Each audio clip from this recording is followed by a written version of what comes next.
विद्यार्थी मित्रांनो, श्री स्वामी विवेकानंद शिक्षण संस्था संचलित रामकृष्ण परमहंस महाविद्यालय उस्मानाबाद येथे आपण 11वी विज्ञान या शाखेत गुणानुक्रमे प्रवेश घेतलेला आहे। संस्थेच्या वतीनं महाविद्यालयाचे प्राचार्य डॉक्टर जयसिंगरावजी देशमुख सर, आपल्या कनिष्ठ विभागाचे उपप्राचार्य श्री सूर्यवंशी सर, मी स्वतः सायन्स इन्चार्ज MM शिरखाणे आणि सर्व गुरुदेव कार्यकर्ते रामकृष्ण परमहंस महाविद्यालय उस्मानाबाद च्या वतीनं आपल्या सर्वांचं मी हार्दिक स्वागत करतो आणि आमच्या सगळ्याकडनं आपल्याला खूप उज्ज्वल यश मिळावं यासाठी महाविद्यालयाचे प्राचार्य, उपप्राचार्य, मी आणि सर्व स्टाफच्या वतीनं आपल्याला शुभेच्छा देतो। आजपासून आपण कोरोनाच्या पार्श्वभूमीवर इयत्ता 11वी विज्ञानचे ऑनलाईन टीचिंगचे क्लासेस चालू करतो आहोत। 12वी सायन्सचे क्लासेस 4 मे 2020 पासून अखंडितपणे चालू आहेत।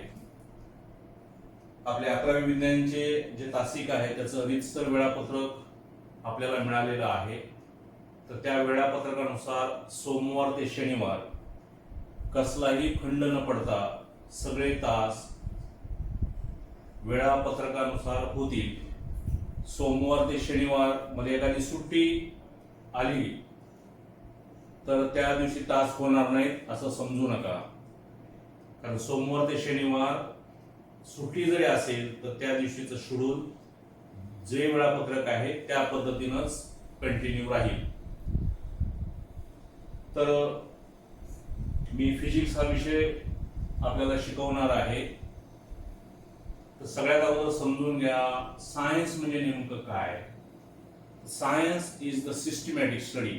Science is the systematic study. Science मध्ये सिस्टमॅटिकपणाला खूप आणि खूप असं महत्व आहे आणि त्यातल्या त्यात सायन्सची सुरुवात फिजिक्स या विषयानं होते। फिजिक्स, केमिस्ट्री, बायोलॉजी, मॅथमॅटिक्स असे विषय क्रमाने येतात। कोणता विषय अगोदर आला, कोणता विषय नंतर आला म्हणजे त्याचं महत्व कमी जास्त होते अशातला भाग नाहीये।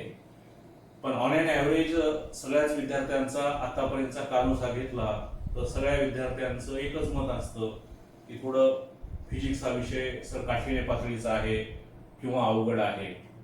पण असं काही नाही। मी आपल्याला थोड्या ट्रिक देऊन आपण सिलेबसकडे जाऊयात। पहिलं लेक्चर आहे।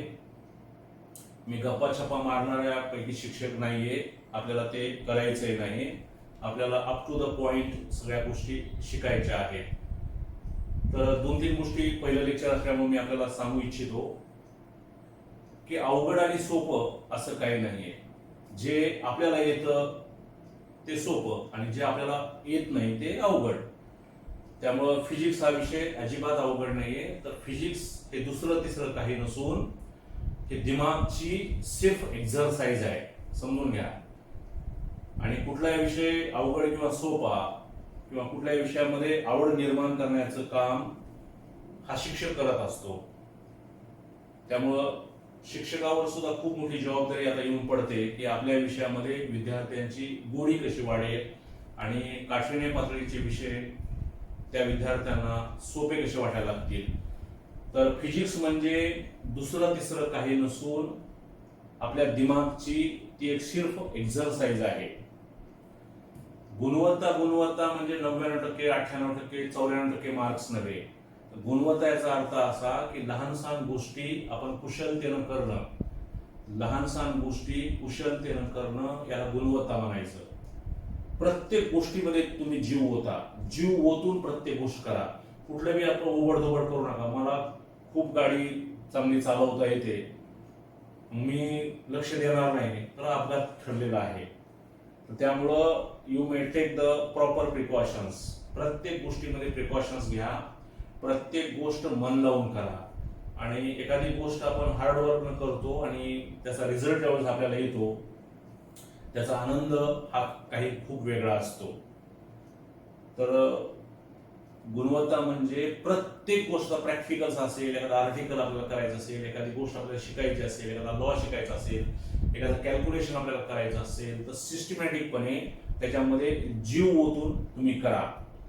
आणि those the student are interested for NEET, JEE और CET, तर त्या विद्यार्थ्यांनी नव्हे सगळ्याच विद्यार्थ्यांनी ही गोष्ट लक्षात ठेवा की या सगळ्या परीक्षांचा अभ्यासक्रम हा 11वी आणि 12वी या अभ्यासक्रमावरती या सगळ्या परीक्षा होतात.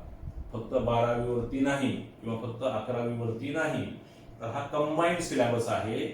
तर कंबाईंड सिलेबस मध्ये as according to my best of my knowledge 11th science is very hard as compare to 12th science. And remember that 11th science is not the rest year. 11वी सायन्सला तुम्ही जीव तोडून मेहनत घेतला, सगळ्या गोष्टी क्लिअर कट समजून घेतला. फिजिक्सच्या बाबतीत अजून बोलायचं झालं तर फिजिक्समध्ये तुम्हाला कन्सेप्ट क्लिअर करून घ्यावे लागतील. जसे जसे तुमचे फिजिक्सचे कन्सेप्ट क्लिअर होत जातील तसं तसं तुम्ही फिजिक्स या विषयावरती प्रेम करायला लागाल. लक्षात आलं का? उगीच एखादा आर्टिकल पाठ केलंय त्याचा काहीच अर्थ आपल्याला कळेना तर त्यामध्ये तुम्हाला इंटरेस्ट येणार नाही.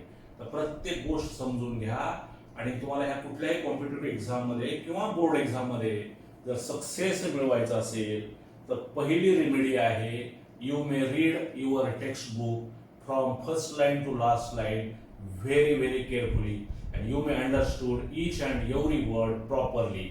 आणि काही शंका असेल तर कन्सर्न टीचर आहे त्या विषयाचे, तर त्यांच्याशी आपण डायरेक्ट फोनवरती बोलू शकता, विचारू शकता. कुठलीही शंका आपण मनामध्ये ठेवायची नाही, कारण तुमचं आता जस्ट एक बिगिनिंग आहे. आणि थोडं लँग्वेज आता बदलणार आहे, कारण हे आता सगळं इंग्लिश मीडियम आहे. कारण तुम्हाला कुठली गोष्ट सगळी मराठीमध्ये जरी समजून सांगितली किंवा आपल्या मदर टंगमध्ये, तर शेवटी परीक्षेमध्ये आपल्याला हे सगळं इंग्रजीमध्ये लिहायचंय, इंग्लिशमध्ये लिहायचंय. आणि या सगळ्या गोष्टी तुमच्या प्रॅक्टिसनं या सगळ्या इझी होत जातील. कारण आपण शिकलो किंवा प्रॅक्टिस जशी तुम्ही कराल तसं तुम्ही परफेक्ट होणार आहे. Without practice we cannot perfect. Is it right? तर फिजिक्समध्ये प्रत्येक गोष्ट तुम्ही काळजीपूर्वक अभ्यासा. फिजिक्सच नव्हे सगळ्याच विषयाची सायन्सच्या, तर त्याच्यामध्ये जीव होता. प्रत्येक गोष्ट जीव ओतून करा, प्रत्येक गोष्टीला न्याय द्या. आणि 11वी सायन्स हे रेस्ट इयर नाहीये, हे डोक्यातनं काढून टाका. जो विद्यार्थी 11वी सायन्सला प्रॉपर मेहनत घेतो, सगळे सेक्शन तो काळजीपूर्वक अभ्यासतो, तर त्याचा ऑटोमॅटिक त्या विषयामध्ये इंटरेस्ट निर्माण होतो आणि तो विद्यार्थी 12वीला म्हणजे डिस्टर्ब होत नाही आणि त्यामुळे त्याला इंटरेस्ट यायला लागतो आणि त्याचं 12वी सुद्धा कसं व्हायला लागतं, इझी व्हायला लागतं. तर ह्या गोष्टी मी जसं जसे आपले लेक्चर्स पुढं जातील तशा तशा गोष्टी तुम्हाला मी क्लिअर करत जाईल. या ऑनलाईन टीचिंगचा प्रयोग सुद्धा काही दिवसांना मला वाटतंय कमी कमी होत जाईल. शासनाच्या परत धोरणानुसार परत आपली भेट वर्गामध्ये आमने सामने होईल आणि त्यावरचं शिकवणं, कारण teaching is the interaction between student and teacher. He skill आहे आणि हे विद्यार्थी आणि शिक्षकांमधलं इंटरॅक्शन आहे. आता फक्त मी बोलतोय तुम्ही ऐकताय, तर आपल्याला काय अडचणी असत्या तर आपण त्या व्हॉट्सअप ग्रुपवरती आपण बिनधास्त विचारायचे, आपण लाजायचं नाही. आपण शिकायला आलो, आपल्याला कुणालाही घाबरायची आवश्यकता नाही. फक्त संबंधित शिक्षकाला विचारताना आपली भाषा आपण थोडी नम्र ठेवायची, नम्रतेनं आपण बोलायचं. सर हे सांगा, हे मला समजून द्या. लक्षात आलं का? एखाद्याला आपण रिस्पेक्ट दिल्यानंतर आपला रिस्पेक्ट कधी कमी होत नसतो, उलट आपली सुद्धा उंची वाढत असते. तर या पद्धतीनं आपण जा. परत एकदा मी तुम्हाला सगळ्यांना 10वी आयुष्यासाठी आणि 12वी सायन्स नंतर कॉम्पिटेटिव्ह एक्झाम मध्ये नीट, JEE आणि CET मध्ये तुम्हाला भरघोस यश मिळावं अशी तुळजाभवानीच्या चरणी प्रार्थना करतो. आणि फिजिक्सच्या पहिल्या चॅप्टरला आपण ऍक्च्युअल टीचिंगला सुरुवात करूयात. Now this is my first lecture. Now lecture number first.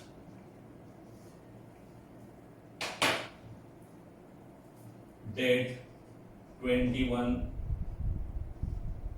September 2020.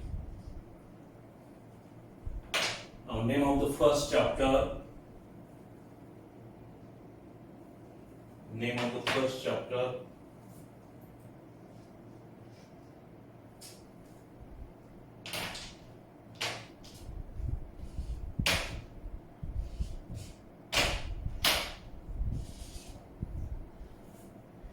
Units and measurement.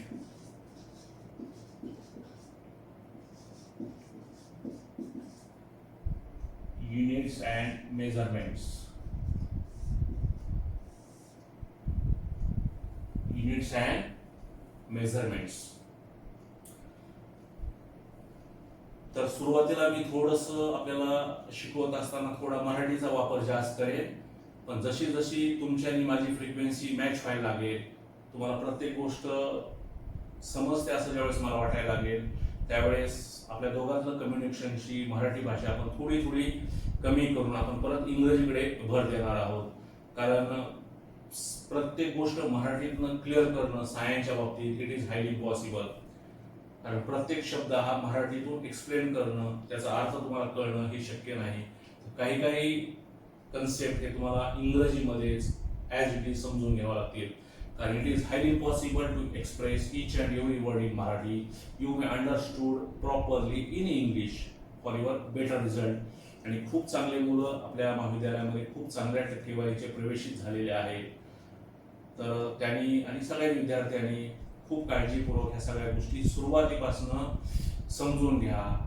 कोरोनाचं संकट सगळ्यावरती आलेलं आहे, तर संकट सुद्धा आपल्याला खूप काही शिकवून जातात. तर आलेल्या संकटावरती सुद्धा आपल्याला मात करून तुम्हाला भावी आयुष्यासाठी खूप लढावं लागणार आहे. आपल्या सगळ्या मदतीसाठी आम्ही सदैव आपल्या तत्पर आहोत. आपल्याकडनं शंका येणं मात्र गरजेचं आहे. आपलं निरसन 100% केलं जाईल, त्यामध्ये कुणीही शंका बाळगण्याची आवश्यकता नाहीये. नाव the first chapter, units and measurements. Now as first of all you may understood that physics is a subject in which you may studied mechanics, sound, light, heat, quantum mechanics, relativity, nuclear physics, spectroscopy, solid state physics. These are the so many branches included in physics. Physics is the wide application. Okay, now physics is the combination of so many branches like mechanics, light, sound, heat, solid state physics, quantum mechanics, relativity, etc. Now today we can start the mechanics branch of physics. Mechanics branch of physics. Now in mechanics branch of physics, the name of the first chapter, units and measurement. Now first of all you may understood that physics is totally depend upon measurement. असं म्हटलं तर जास्त वावगं ठरणार नाही. Physics हे जवळपास सगळं मेजरमेंट वरती अवलंबून आहे. What is mean by measurement? Measurement means you may measure one physical quantity with the another of the same kind. एकच फिजिकल क्वांटिटी दुसऱ्या बरोबर सगळ्या सेम प्रकारच्या बरोबर आपल्याला मोजायची आहे, त्याला म्हणायचं मेजरमेंट. आता बघा, दोन विद्यार्थी तुम्ही 11वीला प्रवेशित झाला, तर एकाला 90% मार्क आहे तर एकाला 28% मार्क आहे. तर दोघांची गुणवत्ता आपण मोजली का नाही? म्हणजे 90%चा विद्यार्थी आपण म्हणूया 28% पेक्षा थोडासा हुशार आहे, किंवा 28%चा विद्यार्थी 90% पेक्षा थोडासा कमी हुशार असेल म्हणून त्याला मार्क्स कमी पडलेले आहे. म्हणजे हे जे कंपॅरिझन आहे, this comparison can be express in terms of measurement. This comparison can be express in terms of measurement. आणि मेजरमेंट करत असताना जी क्वांटिटी मेजरमेंटच्या साहाय्याने आपल्याला मिळते त्या क्वांटिटीला म्हणायचं फिजिकल क्वांटिटी. काय म्हणायचं? Physical quantity. सावकाश समजून घ्या, काही लिहून घेऊ नका. माझ्या लेक्चरला एकही शब्द आपण लिहून घ्यायचा नाही. ही लेक्चर मेथड आहे मित्रांनो. शाळेपर्यंत जे शिकवतात त्यांना सर म्हणतात, कॉलेजला जे शिकवतात त्यांना लेक्चरर म्हणतात. नाव बदलणं म्हणजे फार काही लहान मोठं झालं असा भाग नाही. पण लेक्चरर या शब्दाचा अर्थ असा होतो की जो 45 मिनिटं बोलतो. त्या लेक्चर आपण म्हणतो का नाही, खूप लेक्चर देऊ नको, मला खूप बोर व्हायला लागले. तर lecture means the person who can talk 45 minutes. Is it right? तर त्यामुळं प्रत्येक गोष्ट तुम्ही समजून घ्या.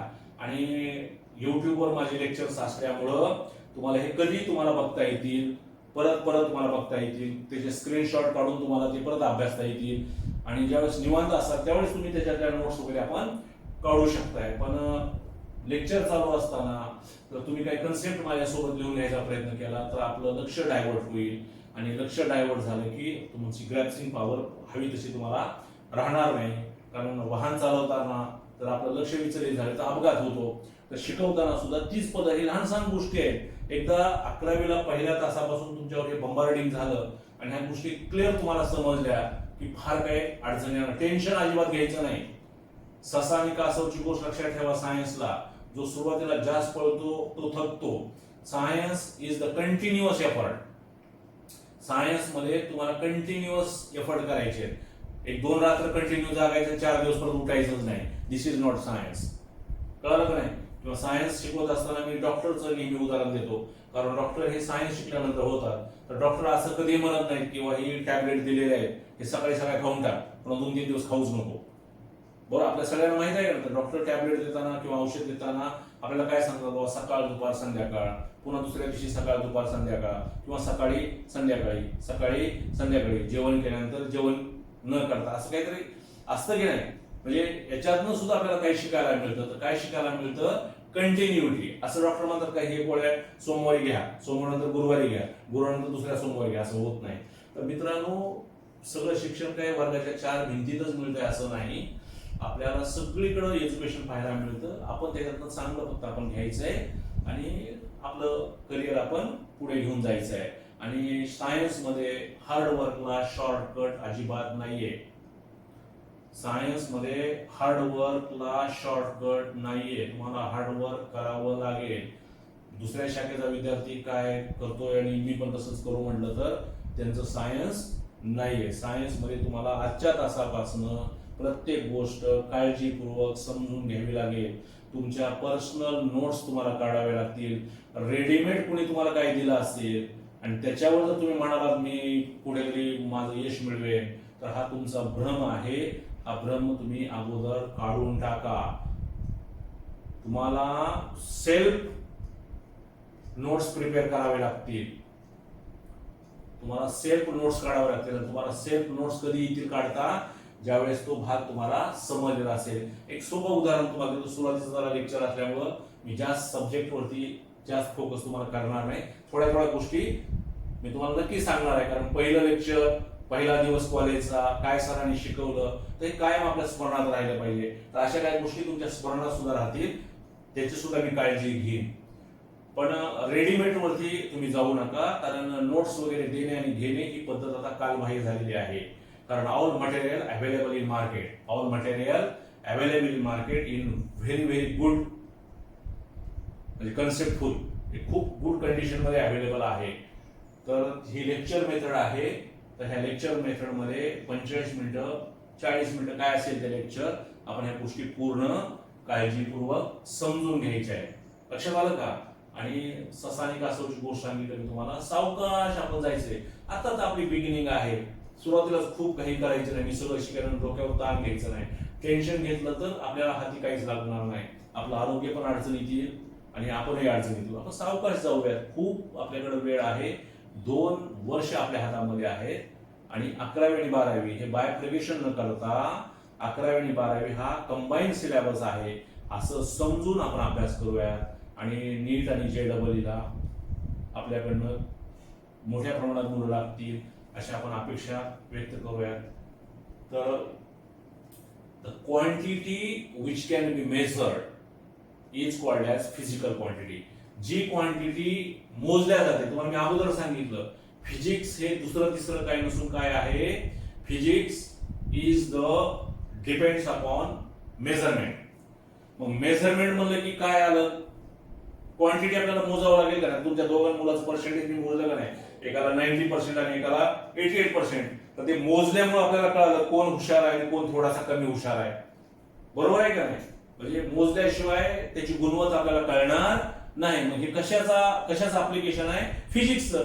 तर फिजिक्समुळे तुम्हाला समजलं किंवा समजा तुम्हाला मेजरमेंटचा कन्सेप्टच माहित नाही, काहीच तुम्हाला माहित नाही, तुम्ही एकदम टोटली ब्लाइंड आहात आणि समजा 7:30ला कॉलेज आहे, ठीक आहे, आणि तुम्ही कुठेतरी समजा तेरणा कॉलेजकडे राहताय आणि आरपी कॉलेजला तुम्हाला 7:30ला यायचंय, तुम्हाला टाइमचा काहीच कन्सेप्ट नाही आणि तुम्ही समजा बायसिकलवर निघाला तर तुम्ही अंदाज बांधू शकता किंवा बायसिकलवर निघाला तुम्ही 15 ते 20 मिनिटांमध्ये कॉलेजला पोहोचेल. म्हणजे 7:30ला कॉलेज असेल तर मी 7:10 7:15ला निघालो तर विथिन टाइम मी कॉलेजला पोहोचेल. हा जो तुम्ही अंदाज बांधता का नाही, किंवा त्याच्याच ऐवजी जर तुमच्याकडे मोटरसायकल असेल तर तुम्ही 10 मिनिटात येऊ शकाल.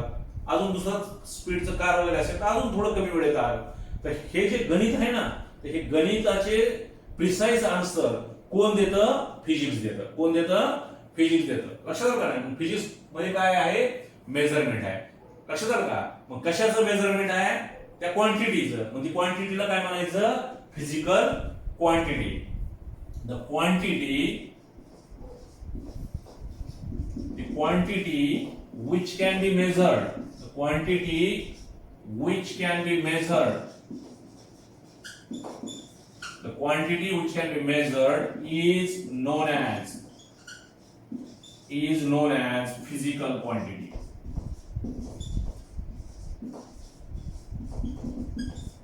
Is known as physical quantity.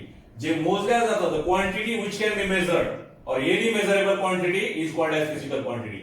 The quantity which can be measured is called as physical quantity or any measurable quantity is called as physical quantity. जे मोजल्या जातात त्याला physical quantity म्हणायचं. काय म्हणायचं? physical quantity. And the quantity which can be measured, कोणतीही quantity मोजा. एक क्वांटिटी खूप महत्वाच्या भागाकडे आपण हळूहळू चालवता, तुम्हाला जसं समजेल तसं सावकाशपणे आपण जाऊया. तुमचा इंटरेस्ट त्या विषयात निर्माण करणं हे माझं पहिलं काम आहे. आणि एकदा इंटरेस्ट निर्माण झाला की सगळ्या गोष्टी काय होतील? सोप्या व्हायला लागतील. कारण आपण म्हणतो का नाही, आपला माणसाचा चष्मा, एखाद्याकडे आपण जर चांगलं बघायला लागलो तर सगळं चांगलं दिसतं आणि एखाद्याकडे बघण्याचा आपला दृष्टिकोन जर पूर्वग्रह दूषित असेल तर त्यानं किती चांगलं केलं तर ते आपल्याला वाईट दिसायला लागतं. हा मानवी स्वभाव आहे. तर त्यामुळे माझं काम असं राहील की तुम्हाला या फिजिक्स विषयामध्ये गोडी निर्माण करणं. आणि एकदा तुम्ही त्या विषयात गोडी निर्माण केली की अवघड मधला अवघड न्यूमेरिकल सुद्धा तुम्ही इझिली सोडू शकाल. बरोबर आहे का नाही? आता बघा एखादं उदाहरण तुम्हाला सांगतो. एखादा 5वी-6वीचा एखादा जर कुठल्या तरी हिंदी मराठी असा कुठला तरी किंवा इतिहासाचा भूगोलाचा एखादा धडा जर आपण घेतला आणि तो धडा जर आपण वाचून काढला आणि त्याच्या खालच्या प्रश्नाची उत्तर जर आपण द्यायचा प्रयत्न केला तर सगळ्या प्रश्नांची उत्तर आपल्याला देता येतात. याचं कारण असं असतं की तो धडा आपल्याला काय झालेला असतो? समजलेला असतो. अगदी तोच कन्सेप्ट फिजिक्स मध्ये पण आहे. हा चॅप्टर युनिटसाठी मेजरमेंट हा पहिल्या ओळीपासून शेवटच्या ओळीपर्यंत जर तुम्हाला काळजीपूर्वक तुम्ही वाचला, समजून घेतला तर त्याच्या खालचे सगळ्या प्रश्नांची उत्तर तुम्हाला काय करता येतील? देता येतील. पण त्यासाठी तुम्हाला तो धडा समजणं गरजेचं आहे आणि तो धडा समजण्यासाठी आपल्याला प्रॉपर लक्ष देणं खूप गरजेचं आहे. त्यामुळे लक्ष देताना आपण लिहून घेण्याच्या भानगडीत पडायचं नाही. पूर्ण कॉन्सन्ट्रेट शिकण्यामध्ये करून घ्या. कारण हे टीचिंग मेथड आहे. काय मेथड आहे? टीचिंग मेथड आहे. मी आग्रह करून आपल्याला सांगतोय. मग जी क्वांटिटी मोजल्या जाते, the quantity which can be measured, the quantity which can be measured is called as physical quantity. And any physical quantity can be expressed in terms of the combination of a number and proper unit. Number and proper unit. आता मगाशी मी म्हटलं बाबा या विद्यार्थ्याचे 90% गुण आहेत. 90% काय म्हणतो आपण? 90%. दुसऱ्या स्टुडंट आपण काय म्हणलं? 88%. बघा हे मेजरमेंट आहे ना. आपण बोर्डाने एक्झाम घेतली, ते पेपर तपासले आणि तुमची गुणवत्ता पर्सेंटेजच्या स्वरूपात म्हणजे जाहीर केली. कशी केली? 90%, 88% असं म्हणले का त्यांनी? तुमचं गुणवत्ता किती आहे? 90. तुमची गुणवत्ता किती आहे? पर्सेंटेज आहे.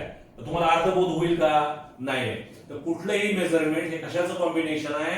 एक प्रॉपर नंबर आणि युनिट. प्रॉपर नंबर आणि युनिट. हा नंबर आणि हे युनिट, हा नंबर आणि हे युनिट. कळलं का? नंबरला मॅग्निट्यूड असं सुद्धा म्हणतात. आता हळूहळू मी असे शब्द बोलत जाईल, तुम्हाला या गोष्टी क्लिअर कट समजत जातील. आता अजून एखादं उदाहरण बघूयात. Now suppose that this is the point A and this is point B. If you measure the distance between point A and B and say it is 10 centimeter. Say it is 10 centimeter. बघा आपण काय केलं, you may measure the distance between point A and B and that distance मोजलं की काय येतं, जे मोजल्या जातं त्याला काय म्हणायचं, फिजिकल क्वांटिटी. आणि जे मोजल्या जातं त्याला फिजिकल क्वांटिटी म्हणायचं. आणि ते मोजलं की ते कशाचं कॉम्बिनेशन असतं, नंबर आणि युनिट. लक्षात आलं का? बघा असं जर आपण म्हणलं the distance between A and B centimeter किंवा the distance between A and B is 10, काय आपल्याला कळणार, मग 10 मीटर आहे, 10 किलोमीटर आहे का अजून 10 मैल आहे, काहीच आपल्याला माहित नाही.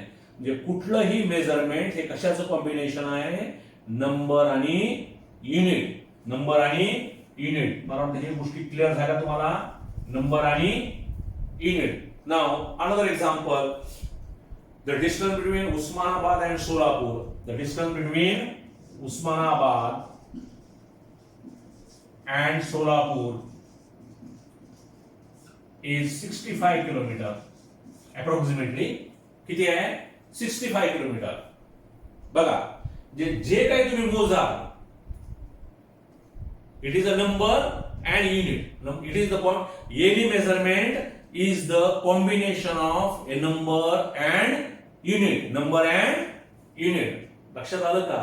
आपण म्हणलं बुवा how much time is to require to cover the distance between Osmanabad and Solapur by बस.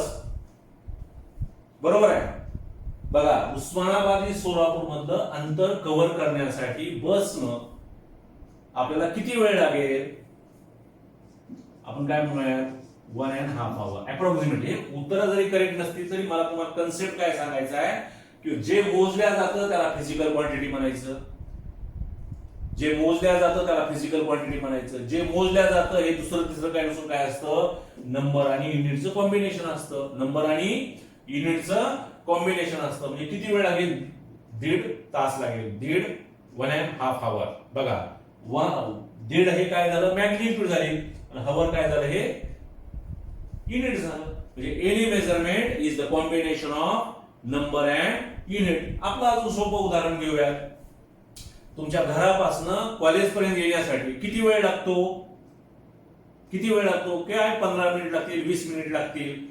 लक्षात नाही, 15 minute require to cover the distance between your house to college. बरोबर आहे. पण हाच टाइम घ्यावा लागेल का, 15 minute require for cover the distance between Osmanabad आणि सोलापूर. शक्य आहे का बाय बस? नाही. 15 मिनिट सुद्धा पॉसिबल आहे बाय एरोप्लेन, पण त्याला वेळ आहे अजून. ओके, तर लक्षात घ्या, म्हणजे कुठलंही मेजरमेंट हे कशाचं कॉम्बिनेशन आहे, नंबर आणि युनिटचं. पण फिजिक्स मित्रांनो एवढं सोपं नाही. फिजिक्स मित्रांनो एवढं सोपं नाहीये. फक्त लहान सहान गोष्टी मी तुम्हाला सांगतोय. आता पुढे जाऊन अजून थोडंसं त्यामध्ये तुमचा कन्सेप्ट क्लिअर करतो. Any measurement is the combination of number and unit, but that unit should be proper or standard. ते युनिट कसं असावं, प्रॉपर आणि स्टँडर्ड असावं. कसं असावं, प्रॉपर आणि स्टँडर्ड. आता बघा असं म्हणलं आपण, the distance between Osmanabad and Solapur is 5,500 hand. बघा उस्मानाबाद आणि सोलापूर मधलं अंतर किती आहे, 5,500 हात लांब आहे. म्हणजे उस्मानाबाद सोलापूर किती दूर आहे, 5,500 हात. तुम्ही हसायला लागला असाल, हे असं कुठं असतंय का? बघा आपला कन्सेप्ट फाच आहे ना. कुठलंही मेजरमेंट कशाचं कॉम्बिनेशन आहे, नंबर आणि युनिट. हँड सुद्धा आपल्याला लांबी मोजता येते. जुन्या काळामध्ये तुम्ही जर वडिलाला किंवा आजोबाला विचारला तर in old days the length measured with the help of hand. With the help of hand. समजा मी म्हणलं तुम्हाला या क्लासरूमची लांबी प्रत्येक विद्यार्थ्यानं मोजून दाखवा. I ask every student you may measure the length of this classroom with your hand. Remember that the answer of each and every student is different, but the length of this classroom is exactly same. The reason behind that, the unit hand used to measure the length of this classroom is not standard. त्यामुळं measurement हे कशाचं combination आहे, number आणि unit. पण ते unit कसं असावं, proper आणि स्टँडर्ड. कसं असावं, प्रॉपर आणि स्टँडर्ड. आता आपण जर म्हणलं 65 किलोमीटर आहे काय, तर किलोमीटर युनिट कसं आहे, स्टँडर्ड आहे.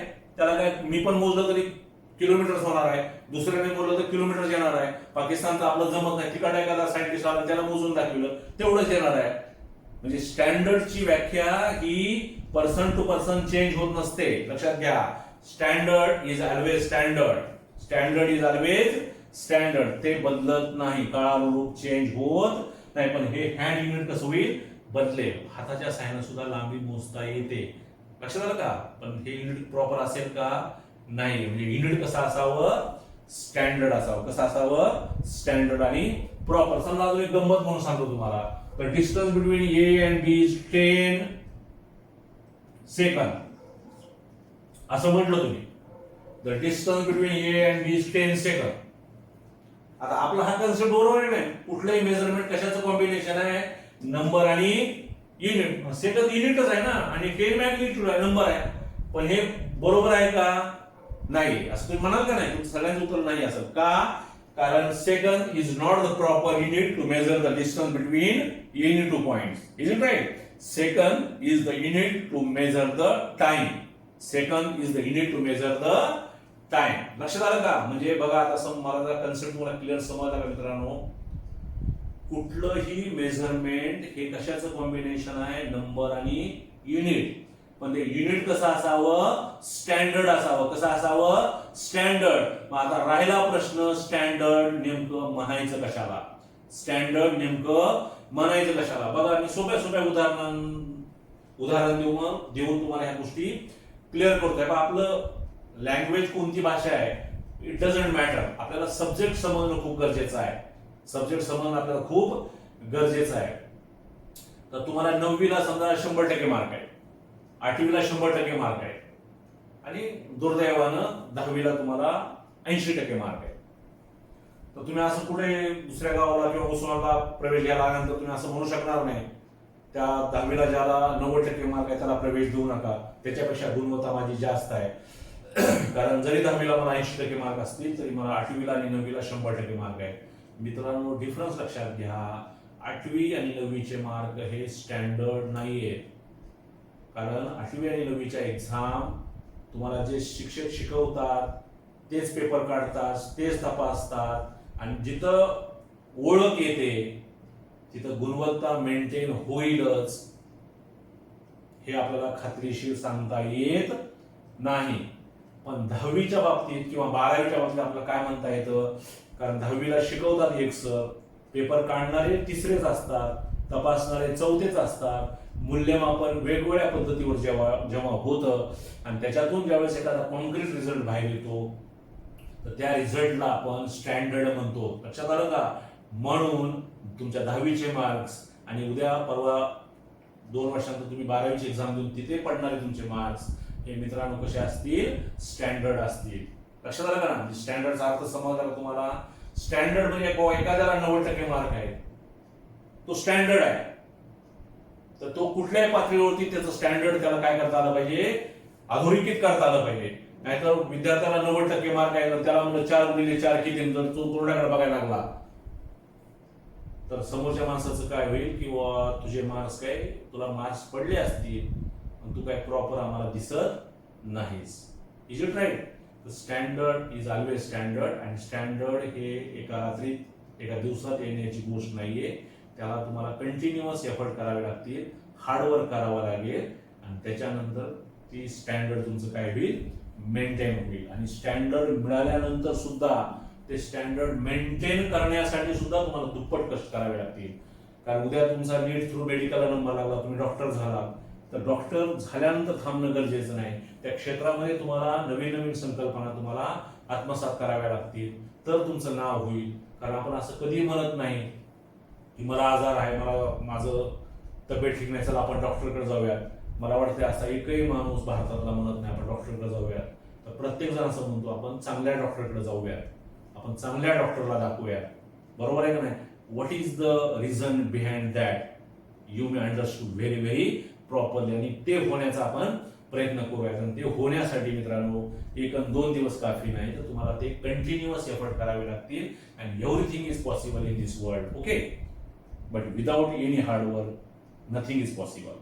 तर जास्त डोस मी तुम्हाला देणार नाही, हळूहळू गोष्टी मी तुम्हाला समजून सांगत जाईन. आपलं वय लहान आहे, तुमच्यात गुणवत्ता आहे, पोटेन्शियल आहे, फक्त त्याला तुम्ही आता हार्डवर्कची जोड द्या आणि सगळ्या गोष्टी काळजीपूर्वक समजून घ्या. परत एकदा पहिल्या 2-3 गोष्टी मी अजून एकदा तुम्हाला सांगतो.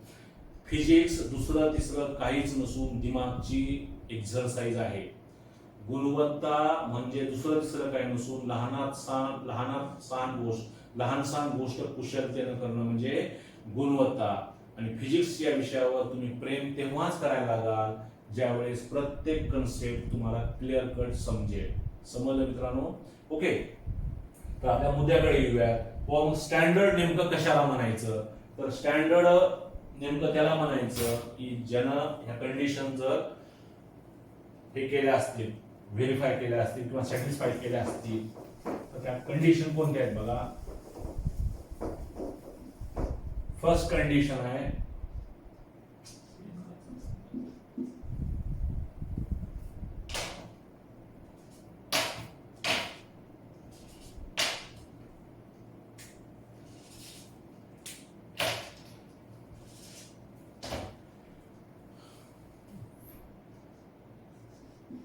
the unit should be invariable. हे आज फक्त समजून घ्या, लिहून घेऊ नका, कुठं लक्ष विचलित करू नका.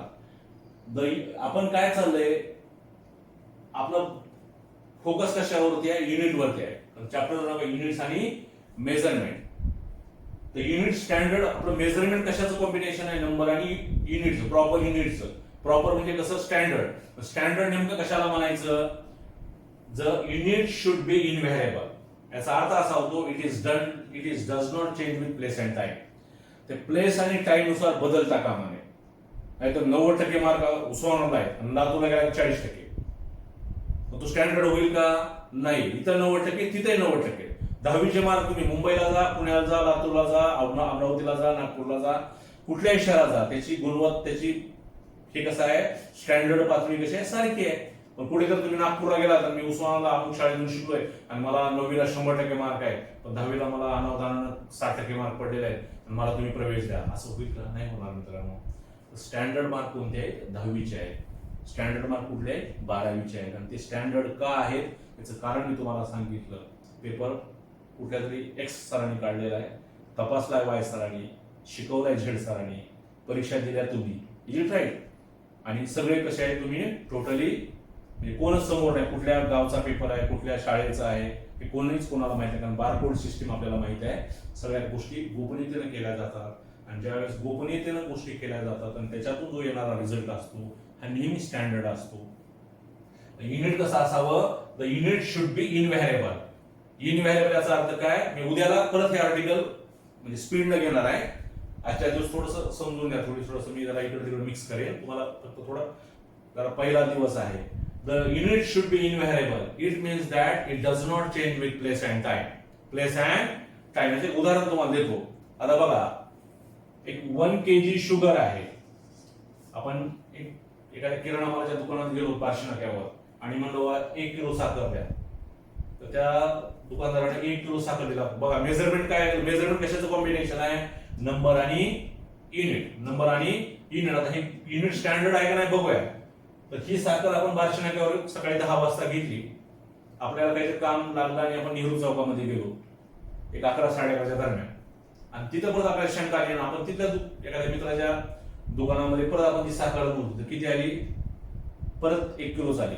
परत संध्याकाळी आपण फिरत पुढे तेरणा कॉलेजकडे गेलो, तिकडे परत मोजायचा प्रसंग आला, 1 किलो झाली. अनावधान आपल्याला काही काम लागलं नाही, आपण लातूरला गेलो, साखरची जी थैली आपल्या बॅग मध्येच राहिली आणि लातूरला जाऊन आपण दुसऱ्या दिवशी मोजली, परत किती आली? 1 किलो. पुन्हा लातूरून आपल्याला परत दुसरा यावं लागलं आणि आपण परत मोजली. समजून घ्या, मी विरोधाला सांगत नाही, तुमचा टाइमपास करत नाही. तर या ठिकाणी काय झालं? काय बदललं? प्लेस चेंज झाली आणि काय चेंज झाला? Time. Place and time both are changes. तरी पण ते युनिट आणि मॅग्निट्यूड कशी राहिली, सेम राहिली. लक्षात आलं का? तर त्याला स्टँडर्ड म्हणायचं. It should be invariable. It does not change with place and time. It should be invariable. It means that it does not change with place and time. म्हणजे त्याची किंमत प्लेस आणि टाइम बदलला तरी बदलणार नाहीये. लक्षात घ्या. 1 किलोमीटर आपण म्हटलं तर 1 किलोमीटर 1 किलोमीटरच. कोणी पटू दे नाही पटू दे, ते अंतर तेवढंच. ते कमी पण होत नाही, जास्त पण होत नाही. लक्षात आलं? म्हणून त्याला स्टँडर्ड म्हणायचं. आणि ते वेळेनुसार बदलत नाही. आता समजा ह्या क्लासरूमची लांबी समजा काय तेव्हा एक अर्धा, समजा 500 फूट आहे असं करा. किती आहे? 500 फूट आहे. ह्याच्यावरचा छत काढून टाकला, भिंती काढून टाकल्या, ती परत लांबी मोठी किती येणार आहे? 500. एवढी लांबी दुसरीकडे मोठी किती येणार आहे? तेवढीच. म्हणजे वेळ आणि काळ बदलला तरी लेंथ कशी राहणार आहे? सेम राहणार आहे, चेंज होणार नाही. त्याला म्हणायचं स्टँडर्ड. दुसरं एक कंडिशन आहे बघा, इट शुड बी इझिली रिप्रोड्युसेबल. ते आपल्याला काय करता आलं पाहिजे? रिप्रोड्यूस करता आलं पाहिजे. आता मला फिजिक्स येते असं आपण थोडा वेळ समजूया, पण मला येणारं फिजिक्स तुम्हाला सांगता आलं पाहिजे, तर ते स्टँडर्ड आहे. नाही तर म्हणायचं मी खूप स्टँडर्ड डॉक्टर आहे, मी खूप हुशार डॉक्टर आहे, भारतामध्ये मी पहिला आलो काय, पण मी माझं नॉलेज तुम्हाला देणारच नाही, मी काही तुम्हाला सांगणारच नाही. मग ते स्टँडर्ड होईल का? नाही. स्टँडर्ड तेच की त्याचं ज्ञान त्याला काय करता आलं पाहिजे? कन्वर्ट करता आलं पाहिजे.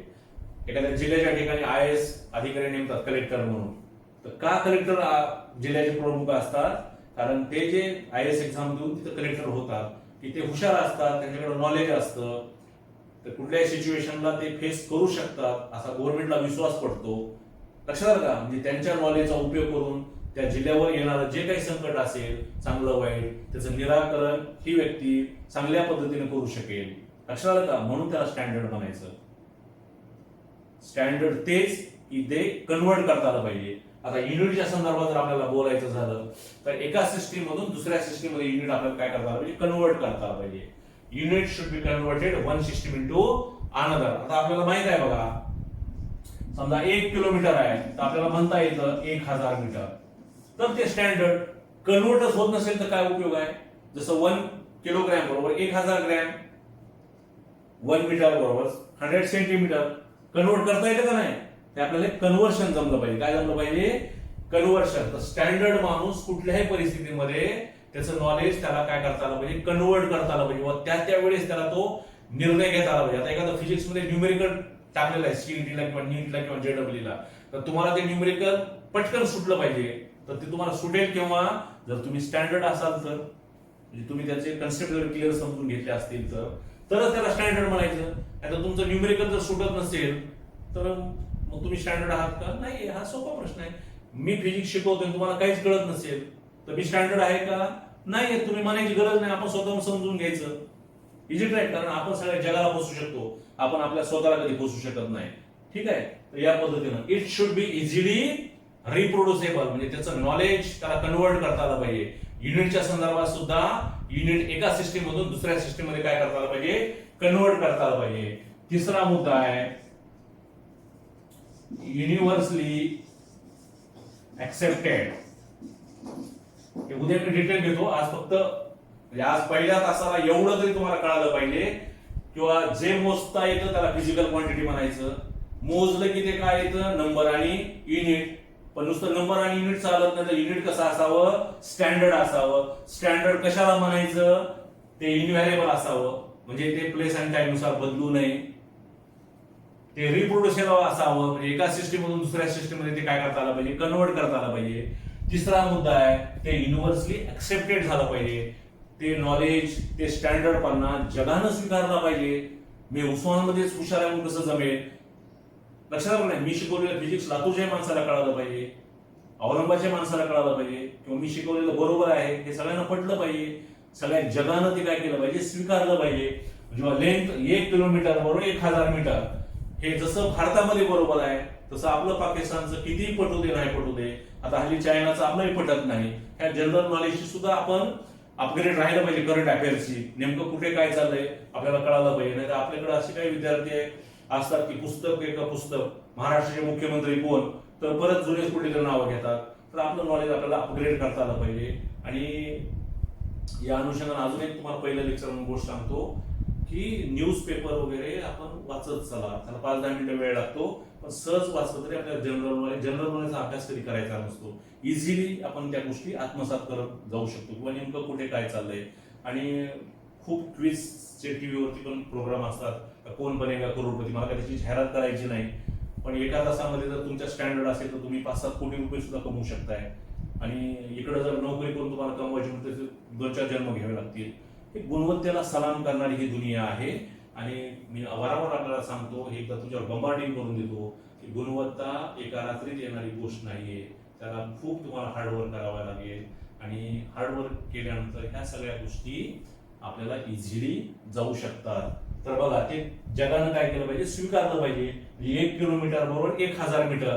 हे भारतामध्ये जसं बरोबर आहे तसं पाकिस्तानमध्ये पण बरोबर आहे, चायनामध्ये सुद्धा बरोबर आहे, अमेरिकेत सुद्धा तसंच आहे, ब्रिटनमध्ये सुद्धा तसंच आहे, इंग्लंडमध्ये सुद्धा तसंच आहे, रशिया आपला मित्र आहे म्हणून रशियामध्ये सुद्धा तेच आहे.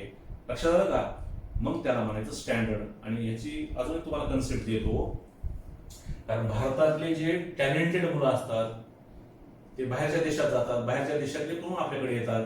तर ही गुणवत्ता, एक आपली गुणवत्ता त्या देशाने मान्य केलेली आहे, त्यांची गुणवत्ता आपण मान्य केलेली आहे. आणि ज्यावेळेस हे युनिव्हर्सली ऍक्सेप्ट होतं त्यावेळेस ते स्टँडर्ड असतं. मित्रांनो, लक्षात आलं का नाही? आपण आपल्या इथं मला चांगलं म्हणा नव्हे, आपल्याला गेटच्या बाहेर लोकांनी चांगलं म्हणलं पाहिजे. तर त्यासाठी आपण आपल्या त्या पद्धतीनं काम केलं पाहिजे, आपला जीव त्यामध्ये ओतला पाहिजे. समोर बसलेले विद्यार्थी आपलं दैवत आहे, त्याच्यासाठी आपल्याला जीवाचं रान करता आलं पाहिजे. आणि ज्यावेळेस प्रत्येक शिक्षक या पद्धतीनं काम करायला लागेल त्यावेळेस त्याचं यश काहीतरी वेगळं असेल. तर युनिव्हर्सली ऍक्सेप्टेड तेव्हाच होतं ज्यावेळेस ते स्टँडर्ड असतं. कुणी कुणाचं स्टँडर्ड आपोआप मान्य करत नाही. लक्षात घ्या, जग आता असं आहे की प्रत्येक पातळीवर तुमचं स्टँडर्ड तपासून बघतं. म्हणजे स्टँडर्ड तेच जे युनिव्हर्सली म्हणजे सगळ्या जगानं ते स्वीकारलं पाहिजे. जगामध्ये 1 किलोमीटर बरोबर 1000 मीटरच, कुठंही 1001 मीटर नाही, लक्षात घ्या. आणि चौथा लास्ट मुद्दा आहे इझिली अवेलेबल.